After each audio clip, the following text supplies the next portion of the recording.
November 28 and Webes ngayon. It's currently 6:30, mga magsa-7 na siguro. And yes, nandito tayo sa labas, naka-jacket ako kasi ngayon ko na ginawa yung aming front door para sa Christmas decoration. So, samahan niyo ako. Tara, tingnan niyo kung ano yung final kasi hindi ko na siya na-vlog habang ginagawa ko siya. So, paunti-unti kasi everyday, iba-iba yung ginagawa ko. So, hindi siya sabay-sabay. Kaya, final na lang yung ipapakita ko sa inyo. So, pagsimula muna tayo sa front door. So, yan ang aming front door. So, nandyan yung mga palamuti. Ginawa ko yan. Mga karton lang yan. Walang laman. Tapos, yung taon na to, yung star na yan, last year, star lang siya na may nakalagay lang sa tabi. Pero ngayon, kasi ngayon taon na to, hindi ko ginamit yung mga balls na yan para sa aming Christmas tree. So, dyan ko nilagay. Niilaw yan. Hindi ko pala nilalagay ng battery. Ilalagay ko na lang dito sa tabi. Ayan. Kapag may ilaw. Ayan. Nilagyan ko siya ng ganito. Bali, star-star siya. Para pag nasinagan siya ng araw, kahit walang ilaw, pag sa gabi, pag sa umaga, may star-star siya. So, magkikinang-kinang pa rin siya. So, pasok tayo sa bahay.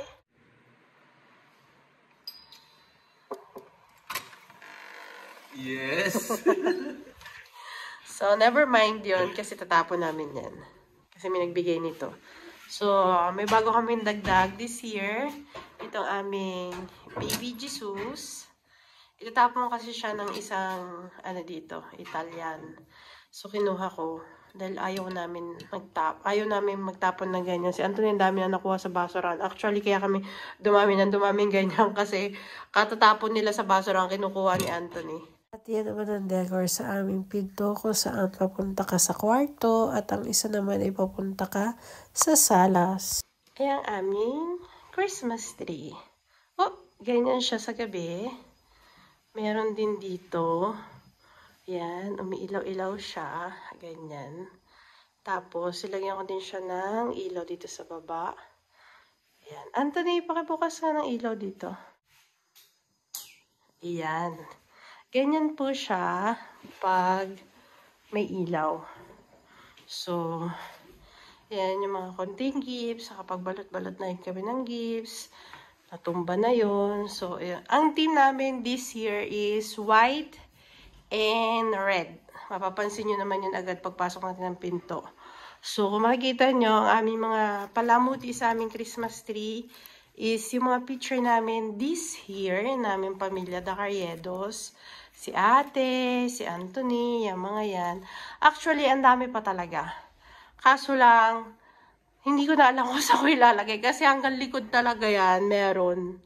Tapos nilagyan ko siya ng mga ganito para hindi naman magmukhang manipis yung Christmas tree. Kasi mumurahin lang naman talaga itong aming Christmas tree na nabili. So nilagyan ko lang ng mga ganyan. Tapos nakabili ako nitong ganito kasi pula. Tapos may puti din. Nakakita din ako ng ganito. Tapos meron din siya mga flakes. Yan. Ganyan, snowflakes. Tapos, syempre, hindi mawawala ang candy cone kasi gusto yan ni Amelie. Tapos, meron din kaming letters from Shein, Antonella. Bale, ang meron kami ay A, G, at saka Chi. Yan. Tapos, panda dito, ito yung girl na nilagay ko last year. Nilagay ko lang uli dito. Yan. Tapos, ito yung kauna-unahan namin palamuti nung kami dumating dito sa bahay na to. Anthony, Aren, Grace, and Amelie. Noong 2018. So, hindi ko yan inaalis kasi significant sa amin na 2018 kami nagpasko sa bahay na to.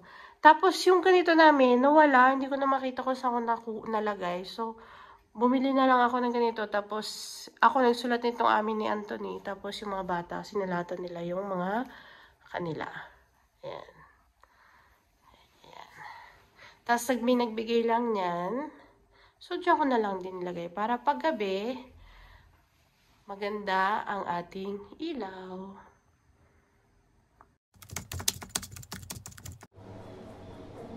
December 2, si Anthony naman na maglalagay ng Christmas tree. Mga around 3 p.m. or 4 p.m. na yan ng hapon.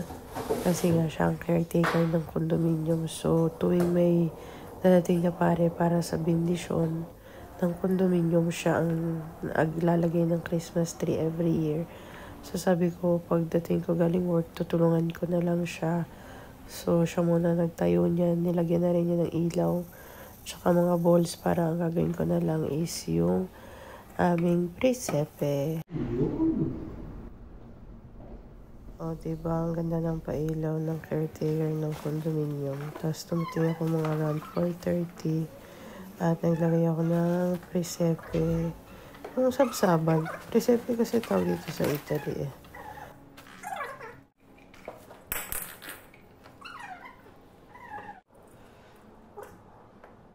Time check, it's 5. And we're done. At yan, si Amelie ang maglalagay ng regalo sa ilalim ng aming albero di Natale. Let's have a closer look. Ito ang aming presepe. Yan. Ang tatlong mago, isa, dalawa, tatlo. Si Jose, si Maria, ang baby. May bahay doon na Santa. Tapos maliit na bahay. Meron din kami mini presepe dito. O, diba? Hindi pa rin siya tapos maglagay. Hanggat may nakikita siya, kiyoko ulit ilalagay niya. Very good yung Portinoy. Hindi pa na mawawalasan. Kasi nag-assignment si Amelie kanina, kaya ngayon lang siya nakisama sa amin. December 3 at 7 p.m. dumating na ang pare para bendisyon na ng aming condominium. At kung makikita nyo, maraming tao dahil yung mga nakatira dito. Thank you guys for watching. Please subscribe and like and comment down below. Bye. Be good.